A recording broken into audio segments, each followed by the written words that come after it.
Carol got Mike to marry Sarah. She said Sarah was stronger and better for him. I was crushed when I found out, so I moved away to start fresh. Years later, we met again at a big party I threw, and when they saw my husband Kevin, their faces went white because of who he was. I never thought I'd hear Carol say, "She's stronger and better for you." The words just hung there like a guillotine over my heart as I stood frozen outside the kitchen door at my cousin's graduation party. My boyfriend, Mike, who I'd been with for 3 years, had gone for drinks, but he was gone so long, I went to look for him. Now, I wished I hadn't. Amy's sweet, but honestly, my Sarah's always been the achiever, the one with real potential. Carol's voice was super casual, like she was just talking about a recipe. You deserve someone who pushes you forward, not holds you back. I peeked through the door crack, watching Mike's face change from awkward surprise to something thoughtful. He didn't defend me, didn't brush it off. He just stood there holding our forgotten drinks, listening. "I've always thought you two had more chemistry anyway," Carol went on, patting his arm with this motherly affection that made my stomach churn. "Sarah's been watching you for years. She's just waiting for her chance." "I don't know, Mrs. Smith." Mike's hesitation already felt like a betrayal. "Amy and I have been together for a long time. And what's to show for it?" Carol raised an eyebrow. "Sarah just made junior partner at her law firm. What's Amy doing with her art degree? Just making coffee and sketching portraits nobody buys?" The harsh comments about my art career hurt, but Mike's thoughtful nod was what really crushed me. I quietly backed away, somehow staying calm through the rest of the party even though a storm was raging inside me. I should have confronted them right then, ended things that night. Instead, I just smiled and pretended I hadn't heard anything. That was my first mistake. At first, the changes were subtle. Mike started bringing up Sarah in casual talks, how great her recent case win was, how her fitness routine was really paying off. Each comment felt like a small paper cut, painful but not enough to really address. Then came the cancelled dates, late nights at work, and that sudden interest in legal documentaries Sarah had recommended. One time, I found texts between them talking about lunch plans they never told me about. When I asked, Mike just said it was nothing. They just ran into each other downtown. "She's your sister, Amy. It'd be weird if we didn't get along," he said with annoying logic that made me wonder if I was crazy. Was I just paranoid? Too sensitive? I started dreading family dinners, watching them interact with hurt eyes as they shared private smiles across the table. My best friend Jess noticed it before I'd even admit it to myself. "Something's off with him," Jess said after Mike left another dinner early, blaming work stress. "He doesn't look at you the same way anymore." "We're just in a rough spot," I insisted, ignoring the painful truth building up inside me. "Everyone goes through it." The truth hit me 3 months after that kitchen conversation. I'd stopped by Mike's apartment without calling, wanting to surprise him with concert tickets for a band he loved. I still had a key since we'd been talking about moving in together before things went sideways. The apartment was quiet when I walked in, but a trail of clothes led right to the bedroom. Sarah's designer blouse was crumpled on the hallway floor. The bedroom door wasn't shut all the way. The sounds from inside confirmed what I already knew. Before I pushed it open, Sarah's long dark hair was all over Mike's chest, tangled in his sheets. They had no idea I was there until I dropped the concert tickets. They scattered across the floor like confetti for a party I wasn't invited to. "Amy." Mike fumbled to cover up while Sarah just stared, looking more annoyed than embarrassed by the interruption. "This isn't." My voice sounded foreign to me. "Don't say it's not what it looks like. I'm not an idiot." Sarah slowly sat up, not even trying to cover herself. "You were gonna find out eventually. Maybe this is for the best." Their calm acceptance was way more devastating than any frantic apology. This wasn't a weak moment. This was the result of a deliberate plan. "How long?" I asked, even though the answer didn't really matter. 2 months officially, Mike admitted, not looking me in the eye. "But we've been talking for longer. Since Carol had her little chat with you," I finished for him. Their surprised faces showed I knew more than they thought. I left without yelling or throwing stuff, even though I really wanted to. The rage would come later. That night I just felt hollow, completely scraped raw inside. When I confronted Carol the next day, her not caring was the final blow. We stood in her perfect kitchen, the same room where she'd started the whole mess that destroyed my relationship. "Don't be so dramatic, Amy. Relationships end all the time," Carol said, arranging flowers like we were just talking about the weather. "Sarah and Mike just make more sense together. You have to see that." "Why would you do this to me?" My voice cracked. "Your own daughter." Carol sighed, finally looking up from her flowers. "Because Sarah's always worked harder, aimed higher. She deserves a partner who matches her ambition." She touched my cheek with cool fingers. "You were always the soft one, the dreamer. You'll find someone better for your personality." Right then, I got it. Carol had never really seen me, never valued who I was. To her, I'd always be the lesser daughter, the disappointment who chose art over law, passion over common sense. "You're wrong about me," I whispered. "You always have been." That night, I packed everything I could fit in my car. My little apartment mostly had secondhand stuff, nothing I couldn't just leave. Jess helped me out, offering her couch until I figured out what to do next. But I'd already made up my mind. I needed more than just a new apartment. I needed a new city, a fresh start where no street corner reminded me of Mike or Sarah's betrayal. Are you sure about this? Jess asked as I loaded the last box. Running away won't fix anything. I'm not running away, I told her, feeling a strange calm come over me. I'm moving forward. The next morning, I left a quick note for Carol, Sarah, and Mike. It didn't have forgiveness or crazy accusations, just 3 words: watch me thrive. With my art portfolio, enough savings for 2 months if I was careful, and a dries born from heartbreak, I headed my car toward Chicago. No one there knew my name or how easily I'd been replaced. Chicago welcomed me with a huge downpour. How fitting, I thought as my wipers fought against the heavy rain. My GPS sent me to a motel on the edge of town. It was the only place my shrinking money could cover while I looked for something permanent. The motel room faintly smelled like cigarettes and cheap air freshener.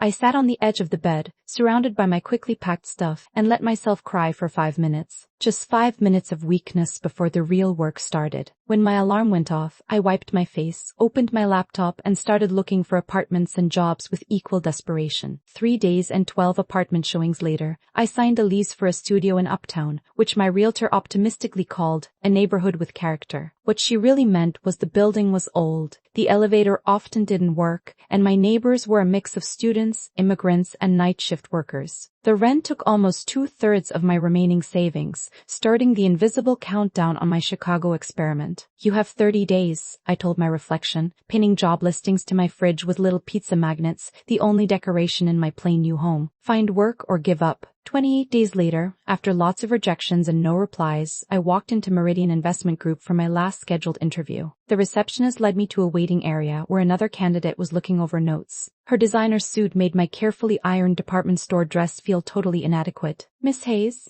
A woman with a sleek bob and rimless glasses showed up. I'm Nancy from HR. I'm afraid there's been a change. My heart sank as she kept talking. The admin job's been filled internally, but Mr. Johnson wondered if you'd interview for a different role, executive assistant to one of our junior associates. I followed her through a maze of cubicles and glass offices, finally getting to a corner spot where a guy sat surrounded by stacks of reports and takeout boxes. He looked up, showing tired eyes and one-day-old stubble that somehow made him look more professional, not less. Kevin Smith, he introduced himself, standing to shake my hand. Sorry for the mess. Annual reports are due, and my last assistant just quit without notice. Amy Hayes, I replied, surprised by his firm handshake and direct gaze. I'm flexible about job titles, as long as it comes with a paycheck. He smirked a little. Honest. I like that. He motioned to the chair across from him. So, tell me, why does an art major from? He glanced at my resume. Not from Philly, want to work at a Chicago investment firm. I could have given a polite answer about career changes and financial security. Instead, I just heard myself say, because sometimes starting over means burning your old life's map and drawing a new one. For a second, I thought I'd messed it up with my dramatic answer. Then Kevin slowly nodded. I know a thing or two about fresh starts myself. He pushed a stack of folders aside. The pay's less than the admin job you applied for, but it has more room to grow. The hours are tough. You'll learn a lot fast, and I'm told I can be a lot to handle. I'm not afraid of hard work or demanding people, I told him, thinking about Carol's constant disapproval. And I'm a fast learner. He hired me on the spot, and I started the next morning. Those first few weeks really pushed my limits. Kevin worked 16-hour days getting client portfolios and investment strategies ready, expecting me to keep up. I'd bring him coffee that got cold while he looked at market trends, order lunches he forgot to eat, and turn chaos into organized systems, all while picking up investment terms by just being around them. Why are you still here? Kevin asked one night at 11 p.m., looking up to see me reorganizing his client files by risk, not just alphabetically. Because the work's not done, I simply answered. Our early interactions were strictly professional, but there were awkward moments, like when he accidentally texted me, thinking it was his brother, complaining about a bad date, or when I spilled coffee on important documents and almost cried from stress and embarrassment. It's just paper, he said, helping me clean up the mess. The data's backed up. Breathe, Amy. Lunch breaks became our accidental bonding time. Kevin insisted I leave the office, pulling me to food trucks or tiny restaurants where we talked about everything but work, from his love for old motorcycles to my abandoned art. I kept my past vague, but he never pushed for details. You're a mystery, Hayes, Kevin commented once over Vietnamese sandwiches. Most people love talking about themselves. Most people have stories worth sharing, I deflected. As months went by, our work rhythm got better, and our personal connection grew stronger. Kevin started asking for my ideas on client presentations.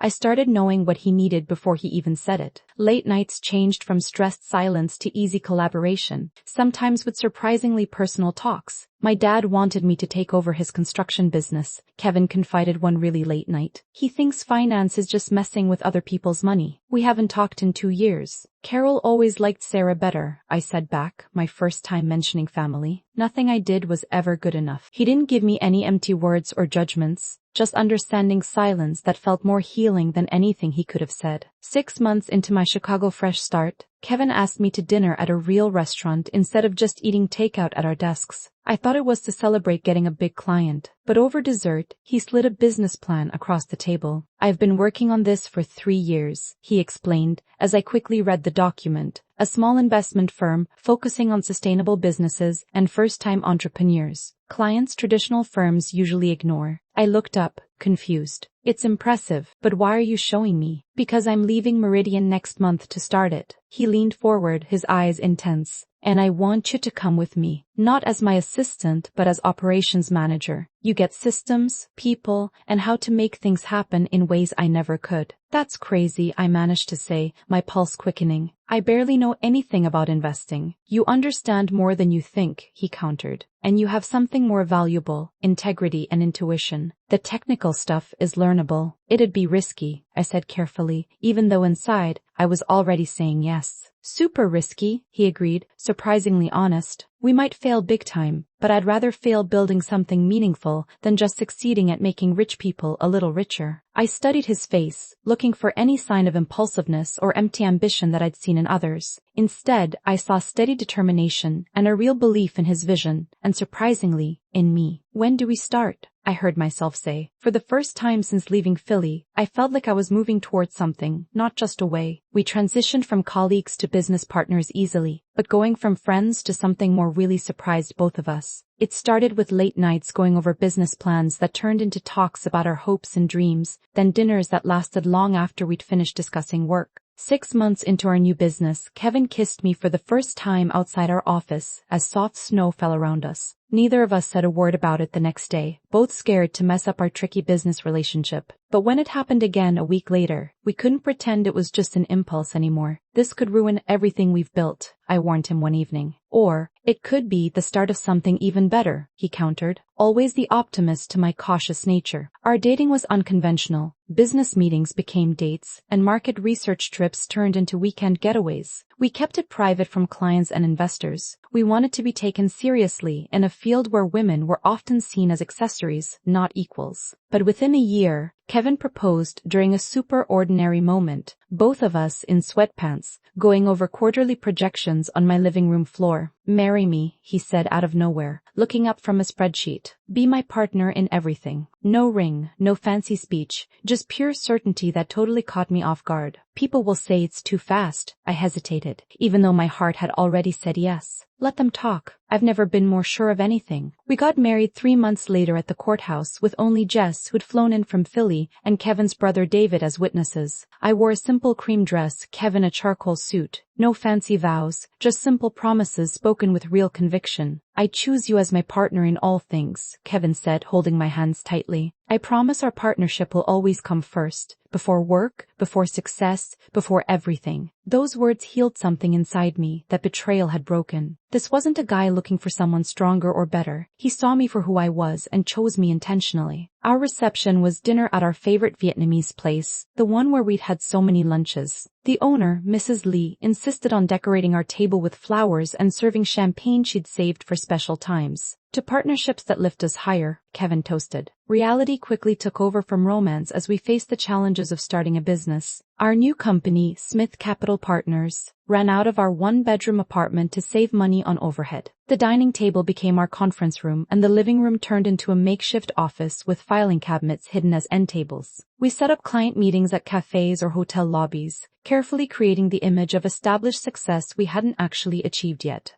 I got a part-time job at an art gallery to help with our income while Kevin went after potential clients. Our savings got smaller as months went by without the big break we needed. Some nights I'd find Kevin still up at 3 a.m., redoing projections or fixing proposals. We should think about taking on more traditional clients, I gently suggested after 6 months of just barely covering our costs. Just until we're stable. If we compromise now, we'll never get back to our original vision, he argued. The stubborn determination in his voice was both admirable and scary. Our first real argument as a married couple was about money. Kevin wanted to use our emergency fund to grow the business. I insisted we needed security. The fight ended with slammed doors and hurt feelings, but also a compromise, half for growth, half for safety. It became our routine, his ambition balanced by my practical side, creating a balance neither of us could have found alone. 8 months into our marriage, opportunity finally showed up. A small sustainable energy company needed investors who got their mission beyond just making money. Kevin spent weeks putting together a presentation that explained not just the investment returns, but also the environmental impact and community benefits. I stayed up all night designing info packets that showed both professionalism and personality. The client picked us over bigger firms and brought 3 more eco-friendly businesses with them. Finally, we had momentum. We need to celebrate, Kevin insisted. Even though I didn't want to spend money, he surprised me by recreating our first date. Takeout from that same Vietnamese restaurant, spreadsheets moved for spring rolls and noodles on our dining table. To our first big deal, he toasted with cheap wine in coffee mugs.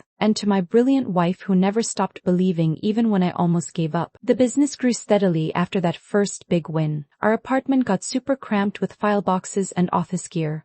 Interns worked from our couch. Conference calls happened in our bedroom with the door shut. Things got impossible the day a possible investor showed up early for a meeting, while Aliyah was literally just getting out of the shower. We really need a proper office, Noah admitted that night. And maybe a house where I'm not finding paper clips in the cereal. So, we cautiously signed a lease for a small downtown office and moved into a bit bigger apartment that had an extra bedroom, so it wouldn't be a storage unit for work stuff. Keeping work and home separate really helped balance our relationship. After that, we worked non-stop for 3 years. Noah became known for being honest and innovative in sustainable investing. Our client list grew past Chicago into nearby states. Aliyah built the systems and teams that made Noah's vision actually happen. We really complemented each other, his charm and big-picture thinking, paired with Aliyah's eye for detail and organizational skills. Our biggest moment happened out of nowhere. A big investment group reached out to Noah about buying Reynolds Capital Partners. Their offer was huge, but there was a catch. Noah had to stay on as CEO of their new, bigger, sustainable investment division with total control over ethical investments. I never pictured myself running something this big, he admitted the night after the contracts were signed. We were in the kitchen of our new house, a nice, modest 3-bedroom in a neighborhood we'd only dreamed of when we started out. They didn't just buy the company, Aliyah reminded him, fixing his tie. They bought your vision, your integrity. The switch wasn't easy. Noah put in longer hours setting up the new division, and Aliyah got used to her job as chief operations officer. But seeing him in action, leading boardrooms with the same passion he used to show in our small apartment, made Aliyah feel incredibly proud, way more than any sacrifices. We did it, he whispered during the champagne toast at his official CEO announcement. Together. And watching him shake hands with the execs who now reported to him,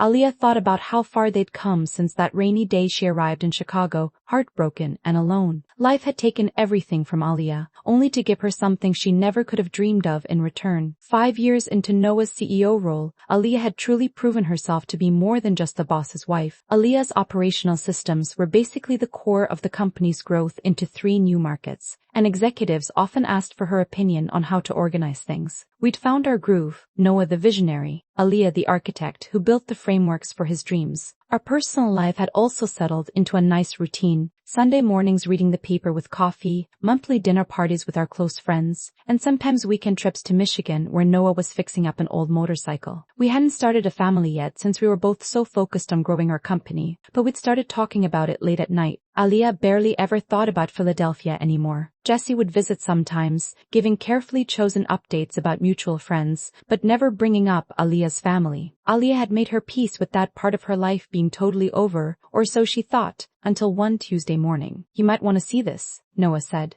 sliding a financial magazine over the breakfast table. The little headline in the corner said, Davis & Associates faces bankruptcy after failed expansion. Aaliyah's sister's law firm, the one Chloe had built with Liam after he quit his old job to join her firm. I didn't know you still kept up with Philadelphia news, Aaliyah said, trying to sound chill even though her heart was pounding. I don't, but Meridian Investment Group is on our short list for acquisitions, and your ex works there now. Their legal team uses Davis & Associates for outsourcing. Noah watched Aaliyah closely. Aaliyah wanted you to hear it from Aaliyah first, before the office started buzzing about it. The magazine article explained how Chloe's attempt to make her firm national failed, leading to more debt and clients leaving. Liam had apparently joined Meridian's compliance team after their joint venture fell apart, and he took a big pay cut. The irony wasn't lost on Aaliyah. The stronger match Sarah had set up was struggling now, while Aaliyah sat in her beautiful kitchen next to a successful husband. Does this change your plans for the acquisition? Aaliyah asked, being practical. That depends on you, Noah replied. Meridian's sustainable energy stuff fits our growth strategy perfectly, but Aaliyah will drop it if it makes you uneasy. His readiness to ditch a smart business move just for Aaliyah's peace of mind showed exactly why Aaliyah fell for him. Don't be silly, Aaliyah said, squeezing his hand. It's just business. 2 weeks later, the acquisition was done. Meridian would keep its own brand, but operate under our company, with Liam staying in his compliance job. He'd technically be our employee, even though several management levels would separate us. We should throw a gala, Noah suggested one evening while they were looking over the quarterly results. To celebrate the acquisition, show off our bigger sustainable portfolio to investors, and introduce the Meridian team to how we do things. The idea wasn't new. They usually had similar events every year, often at Chicago's Natural History Museum, since the sustainability theme fit their company values. What really surprised Aaliyah was Noah's next comment. Aaliyah thinks we should invite Liam Davis and the key people from Philadelphia, including any of their lawyers. Show them our company values go beyond just Chicago. Aaliyah's teacup stopped halfway to her lips. You want to invite Aaliyah's sister and ex-boyfriend to our corporate gala. Noah put his papers down. Is that what this is about? Aaliyah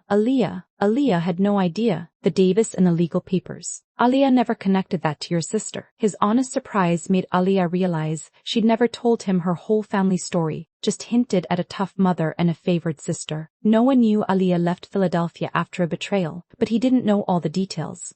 Aaliyah had compartmentalized things so well that she'd forgotten he couldn't see the connections she found super obvious. That night, Aaliyah finally told him everything. Sarah's manipulation, Liam's betrayal, Chloe's coldness. Aaliyah expected sympathy, maybe him getting protective and angry for her. What Aaliyah didn't expect was Noah's quiet thoughtfulness, followed by a totally unexpected point of view. Maybe it's time they saw who you've become, he finally said. Not for revenge, but for closure. You've built an amazing life, Aaliyah. A life that's truly you, not what anyone else ever wanted you to be. His words unlocked something inside Aaliyah, a desire not for payback, but for recognition. Not to hurt them like they hurt Aaliyah, but to stand confidently in front of them as the woman Aaliyah became, even though they dismissed her worth. We'll invite them, Aaliyah decided. All of them. Liam, Chloe, even Sarah. The next few weeks were a busy blur of gala prep, mixed with a growing knot of anxiety in Aaliyah's stomach. Aaliyah poured her nervous energy into making sure every detail was perfect, from the sustainable seafood menu to the carbon-neutral transport for guests. Their event coordinator even mentioned Aaliyah had never been so hands-on with the planning. As Aaliyah looked over the final guest list, seeing their names in print brought back a wave of emotions she thought she'd dealt with years ago. What would they think seeing Aaliyah now? Would Sarah still see Aaliyah as the less than daughter? Would Liam regret his decision? These questions just kept circling, like vultures, even though Aaliyah tried to push them away. Having second thoughts? Noah asked, finding Aaliyah staring at the invitation mock-ups late one night. Not about inviting them, Aaliyah clarified. Just wondering if Aaliyah's doing this for the right reasons. Is Aaliyah still looking for their approval after all these years? Noah sat next to Aaliyah, taking her hands in his. Only you can answer that. But from Aaliyah's perspective, you stopped needing anyone's approval the day you drove into Chicago with nothing but determination and talent. He kissed Aaliyah's forehead. Whatever your reasons, Aaliyah will be right beside you. His calm confidence really boosted Aaliyah's. The next morning, Aaliyah approved the final invitation list without thinking twice. The RSVPs slowly came in. Business partners, investors, Meridian employees. Then came the reply from Philadelphia. Liam would be there as Meridian's compliance officer.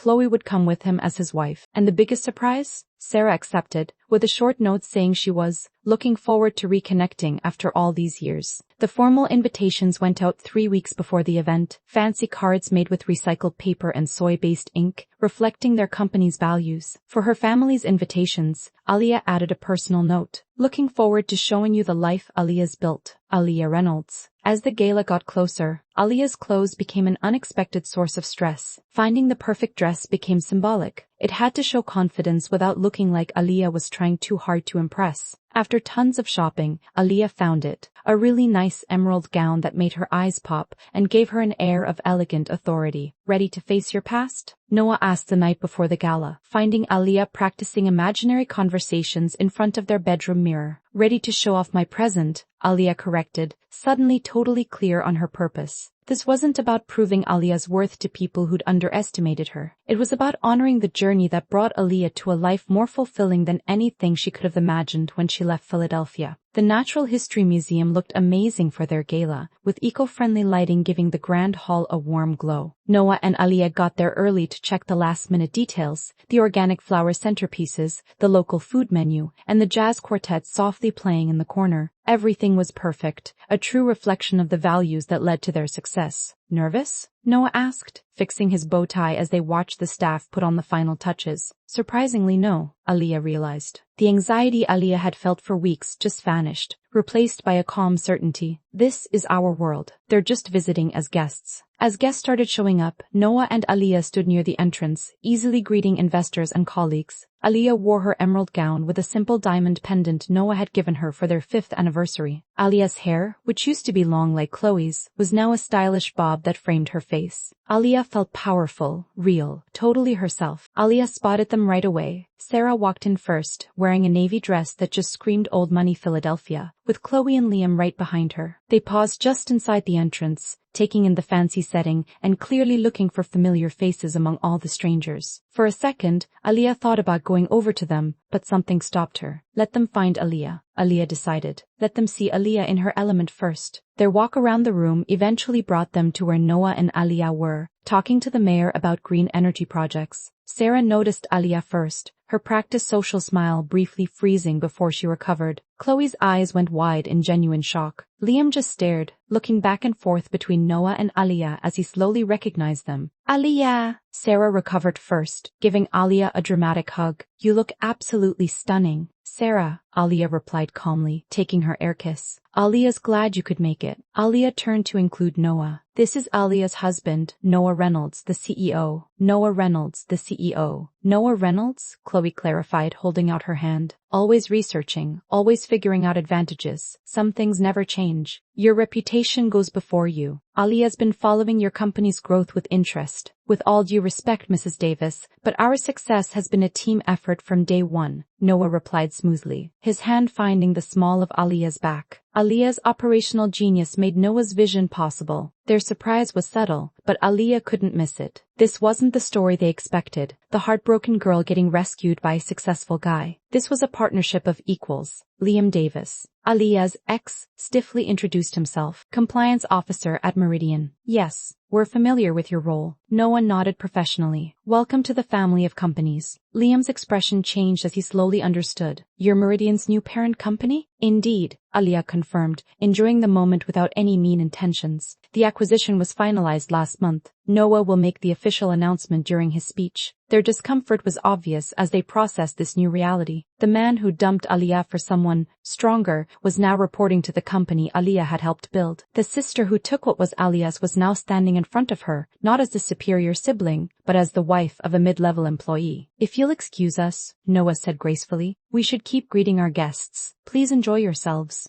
As they walked away, Aaliyah caught Sarah watching her with an expression Aaliyah couldn't quite read, something between scheming and genuine confusion. The evening went on exactly as planned, like a choreographed show. Dinner was served, and awards were given to key team members, including a few Aaliyah had personally coached. Through it all, Aaliyah felt their eyes on her, watching as execs asked for her input, as Noah mentioned her contributions in conversations, and as Aliyah moved through the room with the confidence of someone exactly where she belonged. Noah's welcome speech was after dinner. He spoke really well about sustainable investment, about building businesses that cared about more than just making money. Then came the announcement about Meridian's acquisition, with Liam uncomfortably in the spotlight as Noah welcomed him and his colleagues into their corporate structure. The power dynamic couldn't have been clearer, even if they tried to design it that way. Sarah found Aliyah at the dessert table afterward, champagne glass in hand. "Aliyah always knew you'd do well for yourself," she stated, like she was rewriting history. "You had so much potential." "Did you?" Aliyah asked mildly. Aliyah remembers different feedback. She waved it off. A mother pushes her kids to be their best. Chloe needed confidence. You needed motivation. What Aliyah needed was support. Aliyah